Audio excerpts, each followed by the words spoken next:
Hello, friends, fans, and dairy products of all ages. This is Cheese of Ages here with a bit of a follow-up to my 5e review. After playing a bunch of games underneath it, to a higher level degree, I have some things that I would like to comment on about it. While a lot of my comments still hold true about it, and a lot of the notes I made in my previous things about playtest reviews. In my review of full release, I said most of my stuff in the previous things still held true, but I didn't specify which ones. So I'm going to bring up some of those in this video. This is mainly going to centralize on a couple of things I've noticed that I don't really like, as much as I initially was okay with them. Previously I could give or take, and I was just okay with it. Now it's more leaned towards more like I don't really care much for it in these particular regards. One of them being gang up.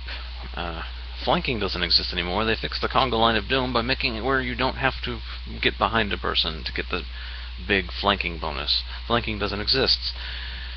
All you have to do is walk up next to a guy your allies already engaged with, and you get advantage because you're ganging up on the guy, which means the enemies also get it for ganging up on you. And it's just simple and also stupid. I mean, it makes sense because you're teaming up on the dude, but it just seems like it's too easy to get advantage in that situation. It just doesn't feel tactically rewarding. Now, if there was some slightly more advanced rule where if you can't have gang up penalties if you can't get the bonus for ganging up if you are ganged up on. So where if 4 people were all in one clump, all adjacent to each other, all technically with 2 enemies adjacent to them, they're an equal number. So they can't really get a supreme advantage because they're evened out. Maybe I would like it more, or some kind of configuration where if you're ganged up on, you can't get gang up bonuses. That would be nice. But right now it's okay, I walk up to the guy you're attacking, I have advantage, so sneak attack. Or, I just rolled. Another thing I still don't like about the advantage-disadvantage system is how disadvantage works. I can't find any particular rule about degrees of disadvantage, because for as far as I know, they don't exist. So my comment previously in the playtest materials about it doesn't matter how disadvantageous the situation is. As rules as written, you can only get disadvantage one time, and there's no other penalty that's given to you. I mean, you could be, tied by your balls to a chandelier, being swung back and forth while on fire in a dark room, and you just get disadvantage once. It's just as hard to hit as if you were slightly injured enough to impede your shot. It's just as hard to hit somebody in a dark room, easy example, as hitting somebody in a dark room while you're swinging by your balls by a chandelier and with one eye closed and somebody trying to saw off your arm. And somehow the room is being slung around in one of those G-force testers at NASA, and you're trying to shoot somebody outside of it. And also your bow is made of Swiss cheese, RoboCop is in the way of your shot, you've been stabbed twice, Colossus is speaking Russian naughty things in your ear, you're being chased by a Tarrasque, and you are also being used as a ramp for dirt bikes at the X Games, and a dragon is flying off with the entire situation and making you be a mile away from your opponent. And also, I could keep adding things. I could make the planet explode around you, but somehow you're surviving and you are still trying to make this shot, and Galactus is attacking, while also Galactus is in a fight with the Ultimate Universe Galactus, which is a swarm of locusts, and Spider-Man is starting to shoot webbing in your eyes, and also someone is taking your underwear, it's still just as easy, just as difficult, no more difficult, to shoot your target that you're aiming for than if you were just in a dark room. You could write a 400-page document of things giving you disadvantage, and only one would matter. A list of 400 things giving you disadvantage would be just as effective at disadvantaging you as one sentence. And I don't like that. I mean, if I'm being hung upside down by a ladder in a dark room with one eye blindfolded and also being covered in butter, I think I should have a harder time shooting.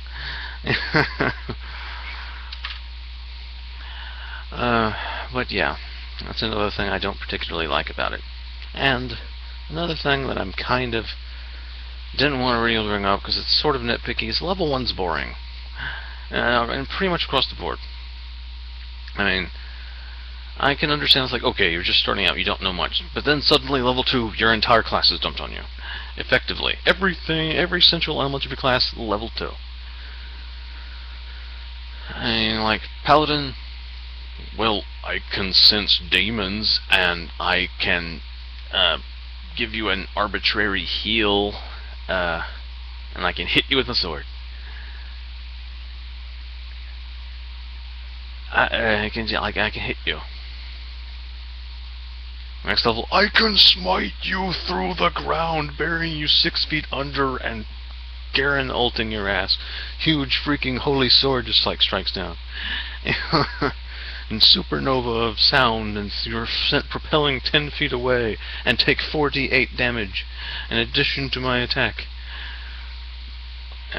Druid, I know how to talk a secret language, and I have a couple spells. Next level, I can shapeshift into a bear and maul a motherfucker into paste. Ranger, we ain't getting lost, and we ain't gonna starve in the wilderness, and I'm pretty good at tracking one specific thing, and I can hit you. Next level, I've got magic, and a fighting style in which I can do thingamajiggins.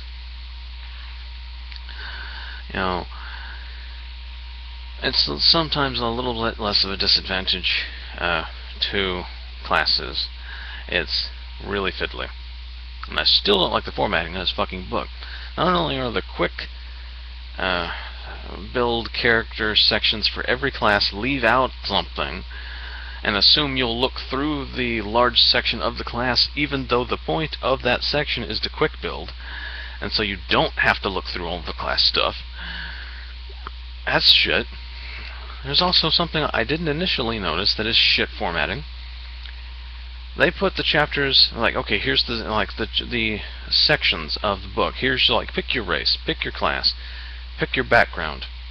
That's the order the chapters are in. So naturally you're going to pick them in that order because that's the order the book is in. Why am I not picking my background before my class, considering how everything works? Why am I not establishing my background, why I became this? I can understand it's like, okay, I want to play a half-elf ranger, and this is his story. I can understand that. But how it works is fiddly as hell. Because it's like, okay, pick your race. Okay, this occasionally might give me proficiency in a skill.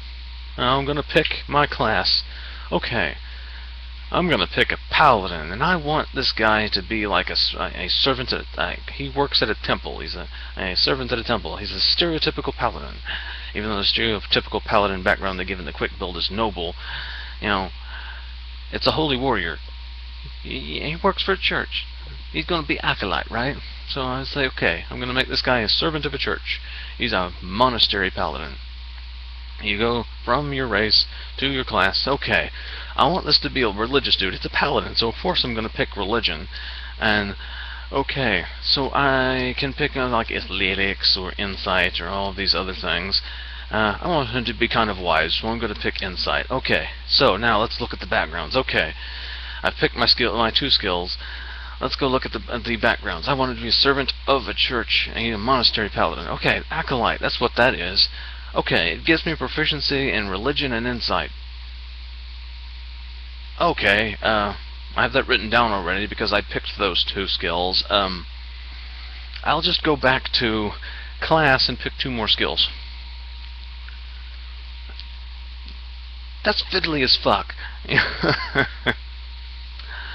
Why is something that gives skills that are set before the thing that gives you the option to pick skills? It creates a situation like I described. That's an easy situation to fall into, where you pick your skills and you pick the skills that your background gives you. So you have to go back to your class skill list and pick new ones. I mean, even if you didn't pick Insight, at the bare minimum, if you're a paladin, you are going to pick religion as one of your 2 skills, because you're a frackin' paladin. So if you want a monastery paladin, you're gonna have to repick a skill, 1 skill. And I didn't double check the noble to see if any of the other paladin skills you might feasibly pick would be like, oh, I've got to go back even then. But if I went with noble, but the formatting it's just shit, and the art is uneven. Some of it's really good, some of it has no sense of proper angles, and some of it is like an abomination. Like, what the fuck did they do to the halfling? That ain't canon in my world. I'm sorry. Did some of those atropal things, the undead babies that are really big, kill all the halflings and replace them? Because you've got aborted fetus, people dressing up like bards and dancing around. There's a picture of one of these dancing on the table, strumming a lute, and I don't know why the people around the table aren't screaming in terror, but we're talking his head so big and legs so tiny, I'm surprised his body hasn't shattered under the weight of his head. What the fuck, Wizards of the Coast? If I want to play a halfling rogue, I don't want to be an aborted fetus running around stabbing people. Although in the right campaign, that might be really cool. Yeah, but no, that's just screwed up. I don't want to run around as an aborted fetus with a knife killing people. This is not that kind of game. But yeah. Some of the things are oversimplified and not tactically rewarding, I just walk up to a person and stab them and I have advantage because my ally is there.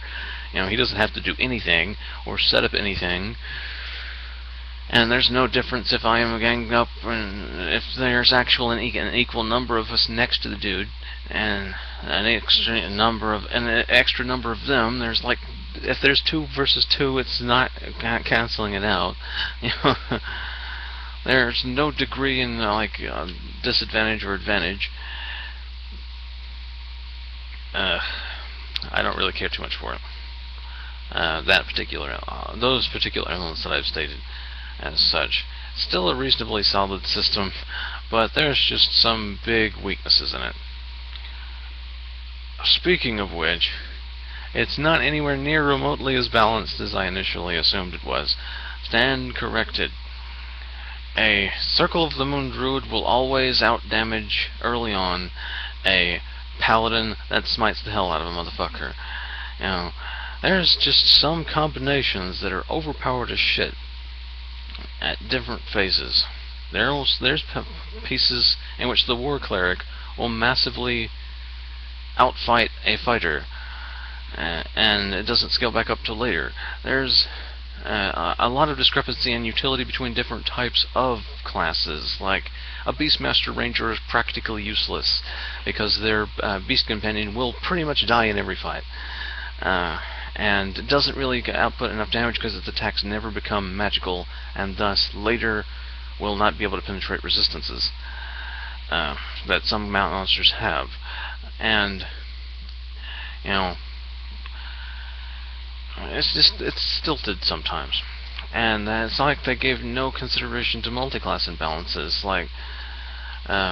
Some people can just become utterly broken by combining into other classes. there's not nearly as much balance as I initially assumed there would be.